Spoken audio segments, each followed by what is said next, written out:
Hi there, this is Frank Pate, Team Infinity Replicast. You know, I was looking at a couple of things on the USGPRU site here recently, and it looks like there's a bit of a change going on. And you can kind of see it in the threads. Basically, you've got an issue that's coming up, and it's going to come up, and it's a good problem, I think. It looks to be a good problem. And that is that you've got more younger riders out on the track, which means the older riders are potentially getting in the way. And that's kind of what I said 2004 was that, you know, if we want to have a whole bunch of new road racers in the world, we need to put a bunch of young kids out there. So I see that, you know, the Red Bull Rookie Cup has definitely created a push for that and bringing new kids into the environment. Speaking of new kids, there's my most recent. Basically what you've got is you've got a situation where there are new kids that are popping up out of nowhere because they're trying to get on the Red Bull Rookie Ride deal. So something that I've thought about, not really said much in the past, is that why don't all you guys out there that are, you know, these older cats like me who've got the money to go out and race a motorcycle yourself, instead of going out yourself and getting on the bike, why don't you take a kid and get his father together and put together a team and put that kid out there and actually, you know, let that kid come out and ride and really do that bike, you know, some service and justice, and you tune for the kid. You guys tune for the kid. You get dad out there writing a check.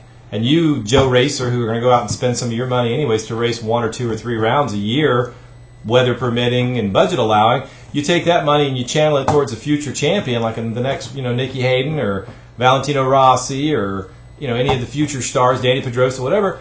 Hey, you could always say, hey, man, I tuned for that kid, and I put him on a bike, and I got him out there on his start. You'll always have those bragging rights, but let's get real. How often are you going to be able to have those bragging rights to say, hey, I was a national champion, you know, I got the national championship on your own?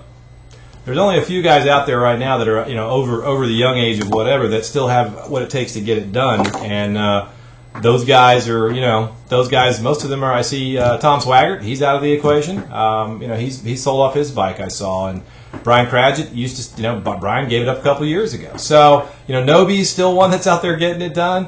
But he got his ass handed to him this weekend by his own teammate, Chris Turner, who's an up-and-coming young rider. So, anyways, I guess what I'm trying to say is for those of you guys that are out there racing and holding on and hanging on and still having the fun, you know what? It's just as much fun. It's actually more fun when your rider's out there on the box riding the bike that you put him on, and you're working with that rider and sharing the experiences that you've had as a racer. It's just as much fun. It was hard for me 2 years ago. 3 years ago, I was still kind of like, I really want to be out there, really be out there. And now it's like, yeah, I go out and have fun, and I play at track days, and I go out and race some other stuff to have a good time. But you know what?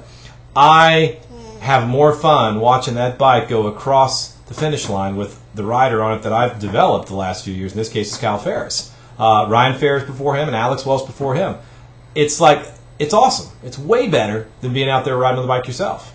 And you know what? They bounce a lot better than we do when the fall-off time comes. Their little bones are a lot more flexible than ours. So you know what? You still get to go to the office on Monday and not be on pain meds or writing silly posts because you're on pain meds. And the kid, he's out there as a potential future world champion. So that's my offer to you guys, or my challenge, or my inspiration, I hope, is why don't you guys, you know, that are out there racing and having fun and not having as much fun because you're not winning, why don't you put somebody on your bike next year? Let's, you know, put your money where your mouth is, I guess is what I'm saying. There's a lot of guys that say that USGPRU is the only true organization out there and, you know, for GP, but you know what? Those same guys are those guys that are sitting out there that are 30-something and 40-something that are, you know, mid backpack riders, and let's get real. That's not a world champion in the making. Matter of fact, we become lap traffic they have to get around, and that's what's the point? How do we truly develop a class that's going to give a rider the environment he needs to excel in if we've got a bunch of back markers out there like that? I mean,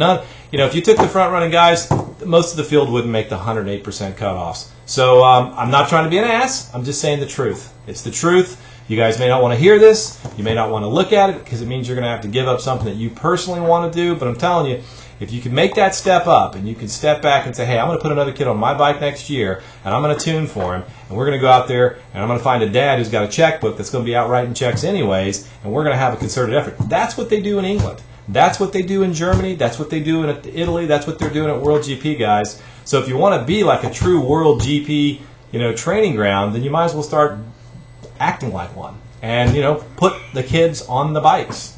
There's a lot of equipment in this country right now that with the right amount of kids on it, we could have a serious national competition level 125 and 250 organization. We don't have it.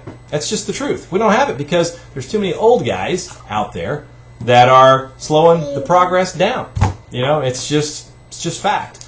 Back markers are back markers any way you look at it, and that's the way it is. And you know, one can sit there and say, "Well, I'm doing it for the sport, and I just want to be out here and have fun and piss on you, Frank, and all that." But you know what? It doesn't change the fact of the truth. The truth is a back marker is a back marker. So put a front marker out there who's 14 years old, weighs 105 pounds, and takes your bike with your tuning and your experience of riding input into him in the bike and takes it and puts it on the podium and takes home a trophy, or maybe takes home national championships. It's a lot better feeling. I mean, I got trophies and championships in my office right now that I didn't take with my own body, but you know what? I did because I put the guys there, and there's a lot of satisfaction and a lot of fun in that too. So anyways, food for thought. Toss